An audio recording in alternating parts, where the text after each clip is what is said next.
माननीय ज्ञानेन्द्र साई रिसाएका छन् है रवि लामिछानेदेखि। ठुलो दल भएर मलाई बोलाएर पनि हामीलाई उम्मेदवार उठाउन लाएर फेरि अर्कालाई समर्थन गरे भनेर रिसाएको छ। एकचोटि यो भिडियो हेर्नुहोस् त।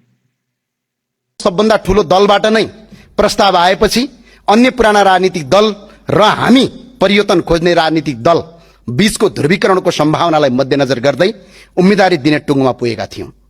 यसै सन्दर्भमा हिजो बिहान एकातिर उपसभामुखको निर्वाचन सम्बन्धी छलफलमा अन्य प्रतिपक्षी दलहरूले रापरपालाई बाइपास गरी छलफल चलाइरहेका थिए भने अर्कातिर रासपा सभापतिबाटै सहयोगको आश्वासन प्राप्त गरेपछि रापरपा संसदीय दलको सर्वसम्मत निर्णयले हामीले उपसभामुखमा उम्मेदवारी दिएका हौं। सम्माननीय सभामुख महोदय, आजको हाम्रो उम्मेदवारीले राजनीतिकमा स्पष्ट कित्ता क्लियर बनाएको छ।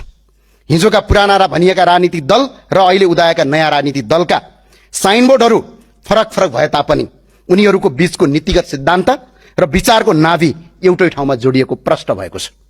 सम्माननीय सभामुख महोदय, यो व्यवस्थाको विकल्पको रूपमा मौलिक व्यवस्था खोजिरहेको र यही आयातित व्यवस्थालाई टालटुल गर्नुपर्ने भन्नेहरू बीचको स्पष्ट कित्ता छुटिएकोमा हामीले महसुस गरेका छौं। हाम्रो उम्मेदवारी केवल एक थान उपसभामुखको पदका लागि मात्र थिएन, यो त